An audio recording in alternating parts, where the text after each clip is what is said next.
Shalom. First off, I want to give all honors, all glory, and all praises to Yahweh, by Hashem Yahweh Shai, by Hashem Rakakwadash. Double honors to the apostles and the elders of Great Millstone GMS. Ruel Shalom to the elect, beginning with the 144,000 who were chosen from the beginning and from the foundation of the earth, and to all ye Akim that preach this word for the edification of the body. I pray that peace and mercy is bestowed upon you and all those that believe. This is Brother Halal from GMS Chicago. And, just delving deep into these scriptures, I got the inspiration to do a lesson, based upon what, fathers, the men of the Lord, what great men said to their fathers before they passed away. In the words of advice that fathers have given to their sons, before they went to the spirit world. So, because the scriptures tell us that we have to partake in the traditions that we have been taught. Let's go to the book of 2 Thessalonians chapter 2 and verse 15. And it says, "Therefore, brethren, stand fast and hold your traditions which ye have been taught, whether by word or by epistle." So we have to constantly try to keep, the word of Yahweh by Shema Shai to the best of our ability. And that plays a part, a major part in whether or not we'll receive mercy. And that is the exact advice that these fathers gave to their sons before they went to the spirit world. So starting off with King David, let's go to the book of 1 Kings, chapter 2 and verse 1. "Now the days of David drew nigh that he should die, and he charged Solomon his son, saying." So, King David, was about to, pass away and go to the spirit world. He was full in his age. He was an old man and he was about to pass away. And this is what he told King Solomon before he went to the spirit realm. Verse 2, "I go the way of all the earth. Be thou strong, therefore, and shew thyself a man." Right, the scriptures say put off the weak nature. And we live in a world where a weak, docile nature is promoted, in men. When the scriptures tell you shew thyself as a man, which ultimately the duty of an Israelite man, because that's the most important, most high value man on the face of earth.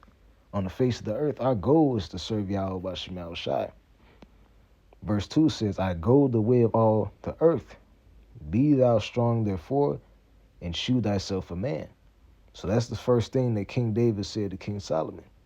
Verse 3, "And keep the charge of Yahweh, thy power to walk in his ways, to keep his statutes and his commandments and his judgments and his testimonies, as it is written in the law of Moses, that thou mayest prosper in all that thou doest, and whithersoever thou turnest thyself." So before King David passed away, this is the last thing that he told his son. He told him to put off the weak nature. And then he told him to observe the laws, the statutes, and commandments of Yahweh by Shema Shai, and keep the word of Yahweh by Shema Shai. He didn't tell them to get rich, to try to be a part of this world and flex the materialistic wealth that you have. No, he told them to observe the word of Yahweh by Shema Shai. Verse 4, "That the Lord may continue his word, which he spake concerning me, saying, If thy children take heed to their way, to walk before me in truth with all their heart and with all their soul, there shall not one fail thee a man to sit upon the throne of Israel." And in the NLT it says, "If you do this, then the Lord will keep the promise he made to me. He told me, if your descendants live as they should and follow me faithfully with all their heart and soul, one of them will always sit on the throne of Israel." So this right here is the traditions that the traditions that we have been taught. Keeping the word of Yahweh by Shema Shai. And this is the sound advice that King David gave to his son before he passed away. These were the last words that he spoke. So now that we got that first point out the way, let's go to the book of Tobit.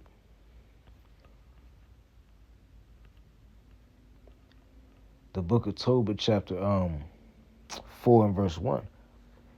In that day Tobit remembered the money which he had committed to Gabriel in the Rages of Media. And Rages of Media is a city in an ancient city. Let me look that up real quick. It's an ancient city in Media.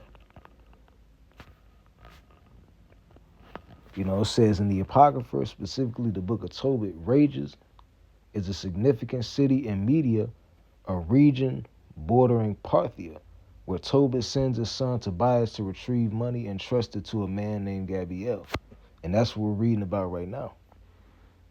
Verse 2, and he said within himself, I have wished for death. Wherefore do I not call for my son Tobias, that I may signify him of the money before I die? And when he called him, he said, My son, when I am dead, bury me, and despise not thy mother, but honor her all the days of thy life, and do that which shall please her, and grieve her not. Remember, my son, that she saw many dangers for thee, when thou wast in her womb, and when she is dead, bury her by me in one grave. And this next scripture is the point. My son, be mindful of the Lord, our power all thy days, and let not thy will be set to sin, or to transgress his commandments. Do uprightly all thy life long, and follow not the ways of unrighteousness. So this was the last piece of sound advice that Tobit gave to his son Tobias before he reached the grave. You know, before he left the spirit world, which was very similar. You know, basically the exact same thing, but a variation of what King David said to King Solomon. I'm going to read this one more time. It says, My son, be mindful of Yahweh, our power, all thy days, and let not thy will be set to sin, or to transgress his commandments. Do uprightly all thy life long, and follow not the ways of unrighteousness. Verse 6, For if thou deal truly, thy doing shall prosperously succeed to thee, and to all them that live justly.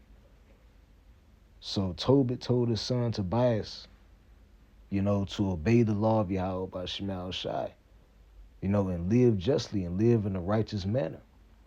You know, not living after the manner of the world, you know, and of the people in it, but living after the Yahweh by Shema Shai. Because the scriptures say what? This is the book of 1 John.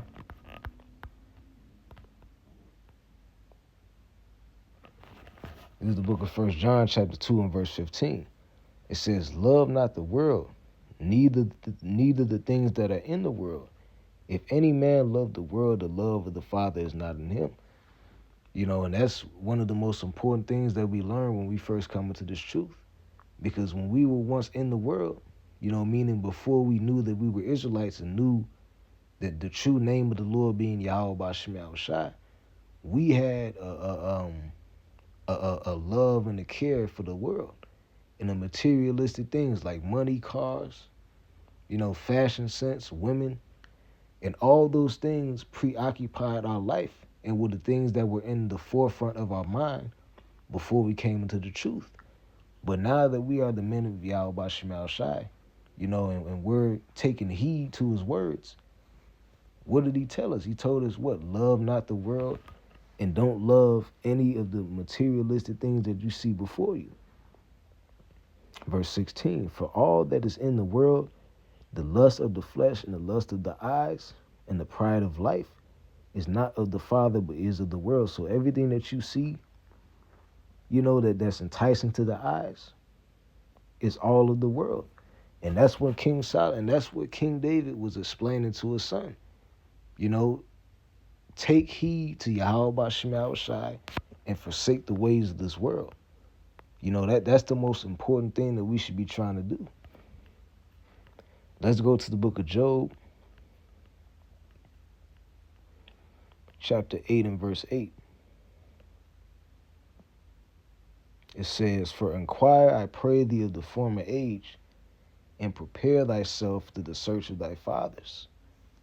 You know, reading these scriptures, we are preparing ourselves for the search of our fathers. We're searching throughout these scriptures and seeking the wisdom and knowledge that sustained our forefathers back in the ancient world, that sustained the prophets, that sustained, the righteous kings and priests.